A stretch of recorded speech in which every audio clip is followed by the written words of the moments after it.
सभी लोगों का स्वागत है। और आप लोग जो है पेपर दे लिए होंगे। अब इसमें चलिए इसका डिस्कशन किया जाए। अब इसमें पहला प्रश्न है कि निम्नलिखित कर्तव्यों में से कौन से एक भारत के नियंत्रक महालेखा परीक्षा का पालन नहीं किया जाता, तो बताइए। सार्वजनिक धन की प्राप्ति और निर्गम पर नियंत्रण रखना, यही तो होगा। कौन नहीं किया जाता भाई? सार्वजनिक धन पर नियंत्रण कौन रखेगा? संसद ना। टैक्स से क्या मतलब है? टैक्स तो ऑडिट का काम करता। बोला था 1935 के अधिनियम से लिया गया, लेकिन भ्रामक पदनाम है। हमारे यहाँ कैग जो है केवल लेखा परीक्षण का काम करता है।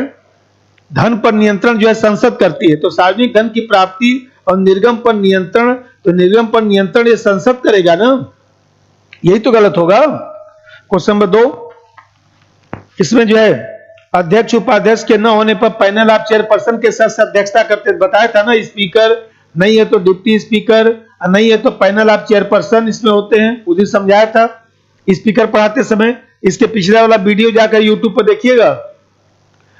तो यहां पर जो है अब देखिए पारा सही हो गया।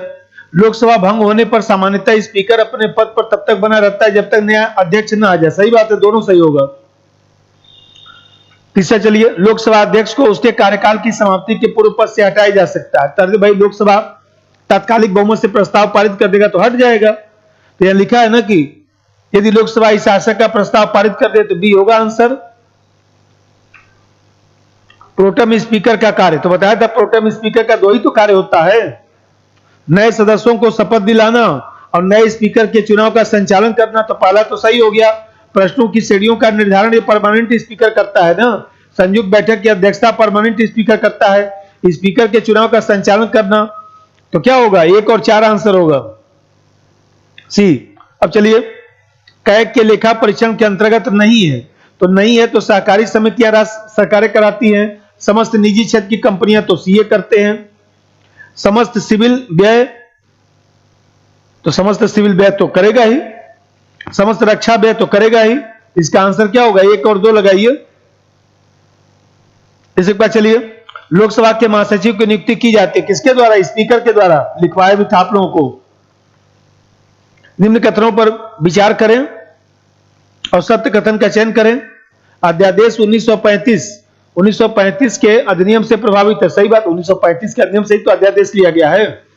राष्ट्रपति अध्यादेश अपने विवेक से जारी करता है। गलत, मंत्रिपरिषद की सलाह से करेगा ना। केवल एक सही होगा। अब चलिए, भारत के नियंत्रक महालेखा परीक्षक को निम्नलिखित में से किनकी लेखा परीक्षा करने की शक्ति प्राप्त है, ये बताइए। भारत की आकस्मिक निधि लोक लेखा, सभी आकस्मिक निधि लोक लेखा राज्यों का सही। विधानसभा वाले प्रत्येक संघ राज्य क्षेत्रों को संचित निधि वाला सही। भारतीय कंपनी अधिनियम के तहत स्थापित सभी सरकारी कंपनियों का भी करता है, सब सही होगा। लोकसभा अध्यक्ष को अपना पद संभालने पर अध्यक्ष के रूप में, तो अध्यक्ष के रूप में जो है शपथ ग्रहण भारत के मुख्य न्यायाधीश दिलाता है। स्पीकर के शपथ की व्यवस्था नहीं होता है। स्पीकर केवल लोकसभा के साथ सोने की शपथ लेता है। ये गलत, शपथ नहीं लेनी पड़ती। सही, शपथ लोकसभा के सदस्य के रूप में लेना होता है। सही। सर्वोच्च न्यायालय का कोई भी न्यायाधीश शपथ दिला सकता है। शपथ लेता ही नहीं तो शपथ दिलाएंगे कैसे? जबरदस्ती। तो यहां पर आंसर क्या होगा? 2 और 3। अब चलिए, निम्न में से कौन नियंत्रक महालेखा परीक्षा की सेवा शर्तों कार्यों के संदर्भ में सही है? इसका कार्यकाल पद ग्रहण करने की तारीख से 6 वर्ष सही है। 60 वर्ष पूरा होना, 60 वर्ष नहीं 65 वर्ष है, गलत हो गया। राष्ट्रपति उसे मंत्रिपरिषद की सलाह पर हटा सकता है। राष्ट्रपति मंत्रिपरिषद की सलाह पर हटा सकता है, तो बताया था जैसे सुप्रीम कोर्ट के न्यायाधीश को हटाया जाता है वैसे कैग को हटाया जाता है। ये भी गलत हो गया। संचित निधि से धन निकासी पर उसका कोई अधिकार नहीं है। और धन निकासी पर कोई अधिकार क्यों नहीं है भाई? ये बताइए। संचित निधि से धन निकासी पर उसका कोई अधिकार नहीं है। धन निकासी पर कोई अधिकार नहीं है, सही बात है ना, क्योंकि संचित निधि से धन निकाला जाएगा तो जनता का धन है, संसद का नियंत्रण होता है। तो ये भी बात सही है। 1 और 4 आंसर होगा। अगला चलिए, स्पीकर के पद के विषय में निम्नलिखित कथनों में से कौन सा सही है, ये बताइए। यदि वह त्यागपत्र देना चाहे तो उसे त्यागपत्र उपाध्यक्ष को संबोधित करना होगा, यही तो सही होगा। राष्ट्रपति के प्रसाद पर्यंत कहां पद धारण करता है? बाकी सब गलत ही होगा। पढ़ लीजिएगा आप लोग। अब थोड़ा जल्दी जल्दी किया करिए, बहुत दिन हो गया। निम्नलिखित लोकसभा सचिवालय प्रत्यक्ष पर्यवेक्षण में काम करता है किसके? अरे भाई, लोकसभा ये जो है, कोई क्वेश्चन छूटा तो नहीं? अच्छा, ये छूट गया 12। निम्नलिखित में से कौन लोकसभा का अध्यक्ष कभी नहीं रहा? ढिल्लो साहब रहे, बलराम भगत, हुकुम सिंह, ये लगाइए। सुंदरम साहब चीफ रहे हैं सेना के। लोकसभा सचिवालय प्रत्यक्ष पर्यवेक्षण में आता है किसके? लोकसभा अध्यक्ष के। फिर चलिए लोकसभा महासचिव के संदर्भ में, तो यहां पर यह सदन का गैर निर्वाचित स्थायी अधिकारी होता है, सही। लोकसभा के अध्यक्ष द्वारा इसकी नियुक्ति होती है, सही। अध्यक्ष उपाध्यक्ष के बाद तीसरा महत्वपूर्ण अधिकारी, सही। संसदीय संग्रहालय अभिलेखागार का सर्वोच्च अधिकारी, सही नहीं, इसमें सब सही लगाइए, सब सही है। निम्नलिखित में से वह एकमात्र लोकसभा अध्यक्ष जो राष्ट्रपति भी रहा, तो कौन? नीलम संजीवा रेड्डी। अब आगे पढ़ा जाए। मैं आप लोगों को कैग उस दिन बताया था, तो कैग बताया था, तो कैग में जो है सामान्य पहलू बताया था आप लोगों को, तो उसको दोबारा नहीं बोलूंगा। फिर इसके बाद मैं इसको समझाया था कि कैग हमारे यहां एकीकृत लेखा परीक्षा है, इंटीग्रेटेड जो ऑडिट सिस्टम है, तो केंद्र और राज्य दोनों का ऑडिट करता है। लेकिन जो लेखा बनाना और लेखा परीक्षण का काम है 1976 में अलग कर दिया गया। और लेखा बनाने का काम मुख्य लेखा अधिकारी करता है, लेखा परीक्षण का काम करता है। ये सब चार्ट उस दिन समझाया था और कार्य के बारे में भी लिखवाया था। एक चीज ध्यान रखिए कि अभी 2 साल पहले एक पद बनाया गया था, सीजीए का पद बनाया गया था, कंट्रोलर जनरल ऑफ अकाउंट, इसको बोलते हैं कंट्रोलर जनरल ऑफ अकाउंट, एक पद बनाया गया। 2 लाइन केवल जानिए। ये जो पद बनाया गया है, तो कैग के कार्यालय में समन्वय, संचार और सूचना प्रणाली के मजबूत करने के लिए यह एक पद बनाया गया है। राज्य लेखा जो अधिकारी है उनके बीच समन्वय स्थापित करना, दूर संचार का लेखा भारतीय लेखा विभाग के मध्य जो है सूचना प्रणाली का निरीक्षण करना, इसके लिए यह एक पद तैयार किया गया है। तो यहां पर ध्यान रखिए कि कभी पूछे तो थोड़ा सा 2 लाइन ध्यान रखिएगा। एक नया पद बना था 2 साल पहले जिसको सीजीए कहा जाता है, महालेखा, अब इसको हिंदी में तो ध्यान नहीं है, चलिए सीजीए पद इसको कहा जाता है, कंट्रोलर जनरल ऑफ अकाउंट। अच्छा एक चीज और ध्यान रखिए कि जैसे कैग पढ़ते हैं तो थोड़ा सा विश्लेषण भी पढ़ा करिए, क्योंकि आजकल प्रश्न जो है कथन कारण में ज्यादा पूछता है। तो बताइए कैग के लेखा परीक्षण के कारण ही तो वित्तीय जो अनियमितता है उस पर अंकुश लग पाता है, जो घोटाले हैं उनका पता चल जाता है, शासन प्रशासन पर एक नैतिक दबाव भी बना रहता है कि भाई ऑडिट होगा। और सबसे बड़ा महत्व तो यह है कि जैसे मान लीजिए कैग द्वारा जो प्रस्तुत रिपोर्ट है संसद की समितियां उस पर जांच करती है। जैसे कल मैं समझाया था आप लोगों को उस दिन क्लास में कि यहां पर जब राष्ट्रपति जो है जब रिपोर्ट प्रस्तुत कर देता है तो एक पीएससी पब्लिक अकाउंट कमेटी बनती है और पीयूसी पब्लिक अंडरटेकिंग कमेटी, सार्वजनिक उपक्रम संबंधी समिति। ये सब समितियां जो जांच करती हैं, इससे संसदीय उत्तरदायित्व की अवधारणा मजबूत होती है। जनता के प्रतिनिधि जो है वित्तीय प्रशासन पर नियंत्रण स्थापित कर पाते हैं। और एक सबसे बड़ा महत्व यह है कि भाई लेखा परीक्षण के कारण ही सरकारी संस्थाओं में आर्थिक क्रियाकलाप व्यवस्थित हो पाता है, कैश बुक बन पाता है, लेजर बुक बन पाता है, बैलेंस शीट बन पाता है। ये सब बनाने के पीछे भी दबाव जो है कैग का ही रहता है। तो कभी कथन कारण में कोई प्रश्न पूछे तो ये भी ध्यान रखना है। अब इसे समस्या भी ध्यान रखना चाहिए कि भाई लेखा परीक्षण बहुत ज्यादा महत्वपूर्ण कार्य है, लेकिन कैग के कार्य को पूर्णतः परिभाषित संविधान में नहीं किया गया है। जैसे मान लीजिए सार्वजनिक नीति की जांच करेगा या नहीं करेगा, जिसके कारण भ्रम उत्पन्न होता है। और देखे होंगे कि 2G स्पेक्ट्रम घोटाले में कैग ने अपनी रिपोर्ट प्रस्तुत किया और सुप्रीम कोर्ट ने सबको बरी कर दिया, कनिमोझी और ए राजा और तमाम जो केस पढ़े होंगे, क्योंकि कैग के कार्य को पूर्णतः परिभाषित नहीं किया गया है। और सबसे बड़ी बात यह है कि हमारे यहां जो है, हमारे यहां देखा जाए तो व्यवहार में भी समस्या है, क्योंकि कैग के कर्मचारी अधिकारी न तो लेखा के पूर्णतः जानकार होते हैं और न ही सभी विभागों के जानकार होते हैं, जिसके कारण तकनीकी भी समस्या आ जा रही है और राजनीतिक हस्तक्षेप की भी समस्या है, जिसके कारण निष्पक्षता प्रभावित होता है, केंद्र सरकार का भी दबाव रहता है। और कैग संस्थाओं द्वारा जो जांच किया जाता है, तो आप देखिए आज निजीकरण में जो है निजी क्षेत्र की संस्थाएं ज्यादा हो गई हैं, तो निजी क्षेत्र की संस्थाओं की कैग तो जांच कर नहीं सकता, राष्ट्रपति राज्यपाल कहेगा तब जांच करेगा। तो आज निजी क्षेत्र का विकास हुआ है, लेकिन हमारे यहाँ अभी भी कैग का अधिकार जो है सार्वजनिक क्षेत्रों पर ही है, निजी क्षेत्र पर तो है नहीं, जिससे अंतर्विरोध की समस्या आती है। अब अभी पीछे चर्चा चल रहा था कि कैग को जो है बहुसदस्यीय बना दिया जाए। जैसे मान लीजिए निर्वाचन आयोग है, एक मुख्य निर्वाचन आयुक्त और 2 अन्य निर्वाचन आयुक्त हैं, उसी तरह से कैग को भी बहुसदस्यीय बनवाया जाए। देखिए सुप्रीम कोर्ट ने भी कहा कि भाई जो महत्वपूर्ण पद है उसकी नियुक्ति के लिए समिति का गठन किया जाए, तो कैग की नियुक्ति के लिए समिति की बात होती है। या इसी प्रकार से देखा जाए जिसमें बताया कि कैग के पद को परिभाषित कर दिया जाए जिससे भ्रम की स्थिति उत्पन्न न हो। तो थोड़ा सा एक कंसेप्ट भी बनाकर रखना है कि कथन कारण पर कोई प्रश्न आए तो हम लोग कर सके। अब चलिए उसमें जो है हम लोग को पढ़ना है महान्यायवादी, अटॉर्नी जनरल और एडवोकेट जनरल, महाधिवक्ता।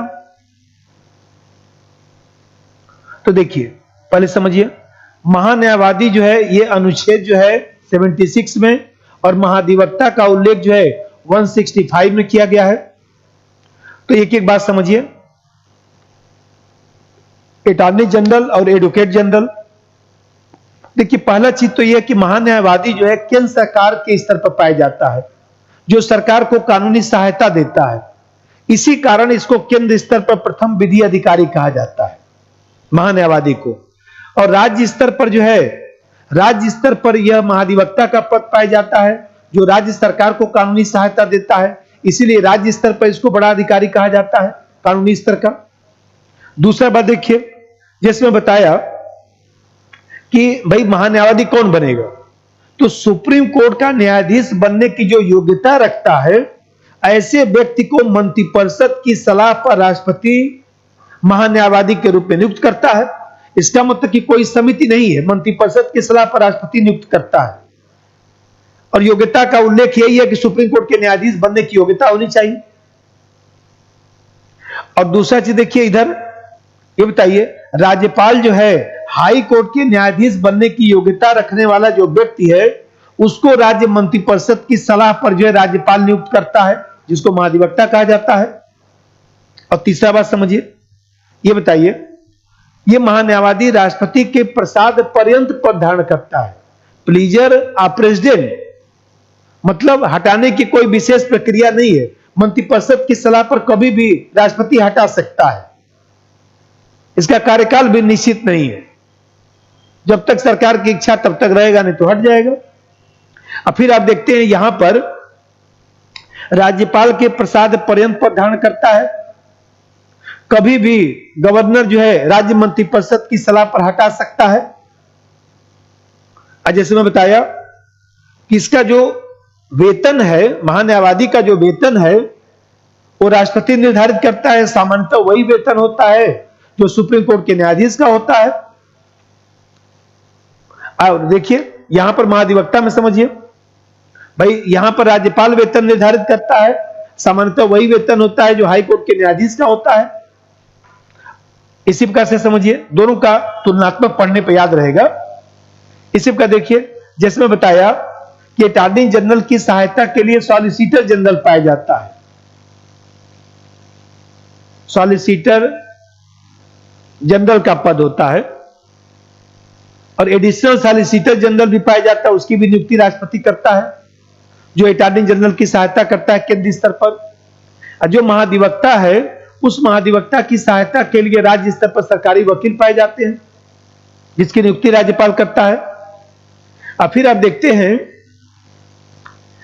भाई जो महान्यायवादी है सरकार के पक्ष को रखता है, सदन में सरकार के पक्ष को रख सकता है, मतलब सदन में बोलने का अधिकार रखता है, कार्रवाई में भाग लेने का अधिकार रखता है, लेकिन मत नहीं कर सकता लोकसभा या राज्यसभा में। क्यों? क्योंकि सदस्य नहीं होता है, तो बाहर का व्यक्ति है ना, तो मतदान कैसे करेगा। अब देखते हैं कि वहां पर राज्य स्तर पर जो महाधिवक्ता है, राज्य स्तर पर जो महाधिवक्ता है वह भी सदन में बोल सकता है, विधानसभा विधान परिषद में बोल सकता है, लेकिन मत नहीं दे सकता क्योंकि सदस्य नहीं होता है। एक चीज ध्यान रखिए कि महान्यायवादी पद पे रहते हुए वकालत कर सकता है। शर्त यह है कि सरकार से संबंधित मुकदमा न हो, और जो महाधिवक्ता है वह भी पद पर रहते हुए वकालत कर सकता है। शर्त यह है कि राज्य सरकार से संबंधित कोई मुकदमा न हो। तो इसके बारे में थोड़ा सा ध्यान रखिए। अब मैं आप लोगों को पढ़ाया था, मैं आप लोगों का देख रहा हूं कि जो पेपर आप लोग कर रहे हैं, जिन लोगों से मेरा बातचीत हो जाता है, फोन आ जाता है, उसमें क्वेश्चन अभी अभी आप लोगों का 12-13 सही नहीं हो रहा है। जो 15 क्वेश्चन मैं देता हूं उसमें सामान्यतः 8-9 क्वेश्चन ही सही हो रहा है, लेकिन मैं बोला था कि 12 से ज्यादा सही होना चाहिए, 13 सही हो जाए, 1-2 गलती हो जाए। अब समस्या यह है कि जब मैं कोई चीज पढ़ाता हूं तो आप लोग तुलनात्मक अध्ययन नहीं करते हैं। तुलनात्मक अध्ययन करने से आप लोगों को लाभ होगा। जैसे मान लीजिए मैं स्पीकर पढ़ाया, अब स्पीकर पढ़ाया तो स्पीकर का पद कहां से लिया गया बताइए? ब्रिटेन से लिया गया। अब ब्रिटेन से लिया गया तो उसमें तुलना जरा सा ध्यान रखेंगे तो इससे बेस मजबूत होगा ना। ये बताइए, लिखित संविधान होने के कारण जो है भारत में स्पीकर के निर्वाचन की प्रक्रिया, हटाने की प्रक्रिया, इन सब बातों का उल्लेख है। अब ब्रिटेन में जो है अलिखित संविधान है तो जब अलिखित संविधान है तो बताइए, अलिखित संविधान होने के कारण जो है इस तरह के जो पहलू हैं वो परंपरा पर आधारित है। इस तरह की बातें संविधान में नहीं लिखी गई है। ये बताइए। अब दूसरा बात समझिए, तुलनात्मक आज सिखा रहा हूं, ऐसे अध्ययन किया करिए। भाई स्पीकर का पद हमारे यहां बार बार बदलता रहता है, क्योंकि सत्ता में परिवर्तन होगा तो स्पीकर का पद भी बदल जाता है। क्यों बदल जाता है? क्योंकि हमारे यहां वंश स्पीकर, सदा स्पीकर का कंसेप्ट तो है नहीं। लेकिन ब्रिटेन में जो है वंश स्पीकर, ऑलवेज स्पीकर का कंसेप्ट है। सत्ता परिवर्तन होने पर स्पीकर का पद वहां नहीं बदलता है। और देखिए, तीसरी बात यह है कि भारत में स्पीकर बनने के बाद भी जो है सामान्यतः वो दल का सदस्य रहता है, दलीय राजनीति का शिकार रहता है, जिससे निष्पक्षता प्रभावित होती है। और वहां पर देखते हैं ब्रिटेन में जो है, ब्रिटेन में स्पीकर बनने के बाद सामान्यतः दल की सदस्यता को छोड़ देता है, जिससे स्पीकर की निष्पक्षता बनी रहती है। और फिर आप देखते हैं कि भारत में हमेशा जो है, भारत में हमेशा सत्ता पक्ष वाला ही स्पीकर बनता है। सत्ता पक्ष विपक्ष के लोगों को स्पीकर बनने ही नहीं देगा, चाहे महाराष्ट्र हो, चाहे राजस्थान हो, चाहे केंद्र सरकार हो, कहीं देख लीजिए। ब्रिटेन में मैं बताया अभी कि एक परंपरा यह है कि वहां पर स्पीकर निष्पक्ष रहता है, तो कभी कभी विपक्ष का भी स्पीकर आगे चलता रहता है, 10-15 साल तक चल जाता है। जैसे मैं बताया कि भारत में चुनाव जब होता है तो पहले से स्पीकर डिसाइड तो होता नहीं है, लेकिन ब्रिटेन में चुनाव के समय स्पीकर डिसाइड हो जाता है कि कौन स्पीकर रहेगा, तो कोई भी दल उसके खिलाफ कोई प्रतिनिधि तो खड़ा करता नहीं है। इस तरह से पढ़ना है। तो तुलनात्मक पढ़ेंगे तो थोड़ा सा जो है वो देखा जाए तो आपको ध्यान भी रहेगा। अब मैं बार बार बताता हूं कि तुलना जब करेंगे, जैसे मान लीजिए मैं पढ़ाया राष्ट्रपति, और भी मैं सिखाता हूं थोड़ा सा। जैसे मान लीजिए राष्ट्रपति मैंने पढ़ाया, अभी बताइए, अब राष्ट्रपति का पद कहां से लिया गया है? अमेरिका बोल रहे होंगे ना, ब्रिटेन के राजा के समान है। ये बताइए, ये भारत है और ये ब्रिटेन है। अब राष्ट्रपति आपने पढ़ लिया तो भारत और ब्रिटेन के मध्य अंतर कर लीजिए। ये बताइए, हमारे यहां नाम मात्र का प्रमुख होने के बावजूद भी अप्रत्यक्ष रूप से निर्वाचित होता है। संसदीय व्यवस्था के साथ हमारे यहां गणतंत्रीय व्यवस्था है, इसलिए निर्वाचन की व्यवस्था है। अब ब्रिटेन में नाम मात्र का प्रमुख होने के बावजूद आप देखते हैं कि नाम मात्र का प्रमुख है और साथ ही आनुवांशिक रूप से, अभी राजतंत्र नहीं, राजाभिषेक हुआ था, खूब पेपर पढ़ रहे थे, तो संसदीय व्यवस्था के साथ वहां पर राजतंत्रीय व्यवस्था है।